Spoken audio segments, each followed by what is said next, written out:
உரையாற்றுவார்கள்.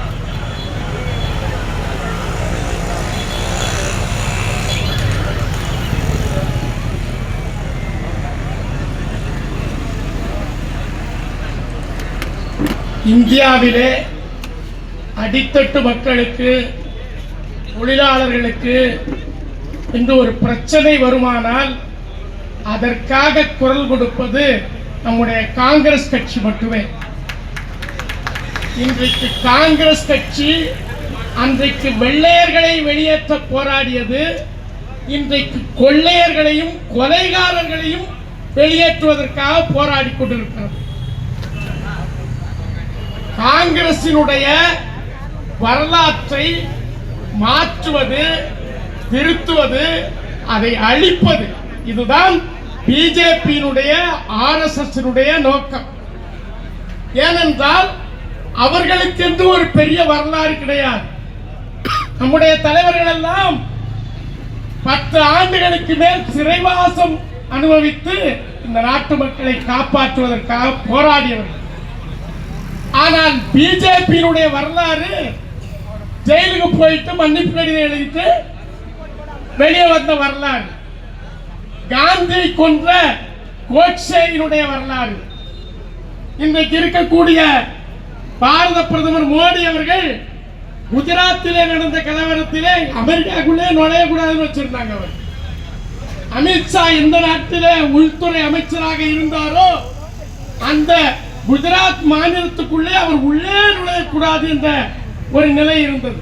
இப்படிப்பட்ட கொலைகாரர்களும் கொள்ளைக்காரர்களும் இன்றைக்கு சரித்திரத்தை மாற்றுவதற்காக இன்றைக்கு அதை தொட்டு இதை தொட்டு கடைசியில் மகாத்மா காந்தி பெயரை நீக்குவது, இந்த திட்டத்தையே குலைப்பது என்ற முடிவு எடுத்திருக்கிறார்கள். அதையும் எதிர்த்து நம்முடைய காங்கிரஸ் கட்சி தான் தொழிலாளர்களுக்காக, ஏழைகளுக்காக உரிய நேரத்தில் இந்த இடத்திலே மிகப்பெரிய போராட்டத்தை நடத்தி கொண்டிருக்கிறது.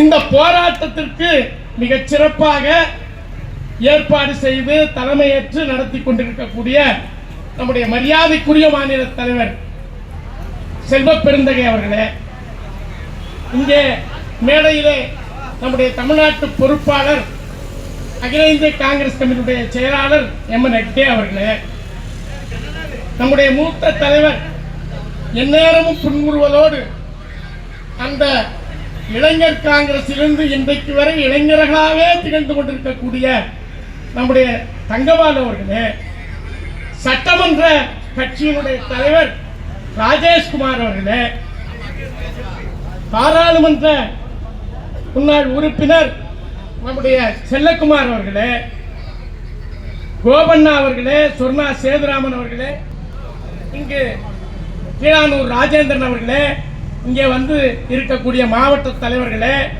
மாநில நிர்வாகிகளே, தேசிய எதிரிலே அமர்ந்து இந்த போராட்டத்தின் வெற்றியை உறுதி செய்து இருக்கக்கூடிய நம்முடைய தேசிய நெஞ்சங்களே, உங்கள் அனைவருக்கும் அகில இந்திய அமைப்பு சாரா தொழிலாளர்கள் மற்றும் பணியாளர் காங்கிரஸ் சார்பாக என்னுடைய வணக்கத்தை தெரிவித்துக் கொள்கிறேன்.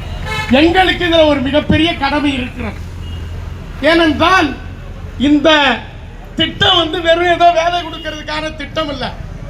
நம்ம மோடி சொன்னார் இல்லையா, நான் 2.5 கோடி பேருக்கு வேலை தர்றேன்னு, அதெல்லாம் சும்மா வெற்று வாய் வார்த்தை. ஆனால் இந்த திட்டத்திலே கிராமத்திலே பயன்பெற்ற ஏழை தொழிலாளர்கள், குறிப்பாக பெண்கள் பல கோடி இருப்பாங்க. விளம்பரமே இல்லாம, வெளியே சொல்லாம பல கோடி மக்களுக்கு வாழ்வளித்த திட்டம் இந்த திட்டம். அதனால இதுல கை வைக்கிறாங்க. இது இன்னைக்கு கை வச்சதில்ல, கொஞ்சம் கொஞ்சமா அதனுடைய நிதியை குறைத்து, ஏன்னா இந்த திட்டம் மிக சரித்திர புகழ் வாய்ந்த திட்டம். பிஜேபி கொண்டு வர திட்டம் மாதிரிலாம் கிடையாது. பிஜேபி 2016 கொண்டு வந்தாங்கல்ல இந்த பண மதிப்பிழப்பு சட்டம், அதுல எல்லாரும் பல பேர் செத்தாங்க. ஏழைகிட்ட இருக்கிற பணத்தை புடுங்கி அவர்களை நிராயுதமானியா அவங்களுடைய வீட்டு விசேஷத்துக்கு கூட எதுவும் பணம் செலவழிக்க முடியாம தெருவில் நிறுத்தின திட்டம். அவர்கள் கொண்டு வந்த விவசாய சட்டத்துக்கு 740 பேர், 700க்கும் மேற்பட்ட பேர் பல மாதங்கள் போராடி அந்த சட்டத்தை திரும்ப பெற்றார்கள். இப்படி அவர்கள் கொண்டு வந்த அந்த ராணுவத்திற்கு ஆட்சேர்க்கும் திட்டத்தின் மூலமாக பல இளைஞர்களுடைய வாய்ப்பு பறிகொண்ட மாதிரி மாணவர்களாகட்டும், இளைஞர்களாக இருக்கட்டும், பெண்களாக இருக்கட்டும், தொழிலாளர்களாகட்டும், விவசாய தொழிலாளர்களாகட்டும், இப்படி எல்லா தரப்பு மக்களையும் பாதிக்கக்கூடிய அளவில் திட்டத்தை கொண்டு வருவதுதான் பிஜேபி ஆட்சி. ஆனா காங்கிரஸ் கொண்டு வந்த ஒவ்வொரு திட்டமும் இன்னைக்கு காங்கிரஸ் ஆண்ட 2004 இருந்து 2014 வரைக்கும் அது வந்து ஒரு அதாவது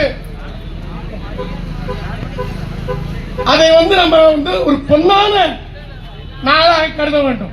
ஏன்னா அன்றைக்குத்தான் உங்களுக்கு 2005 இந்த வேலை உறுதி சட்டம் வந்தது.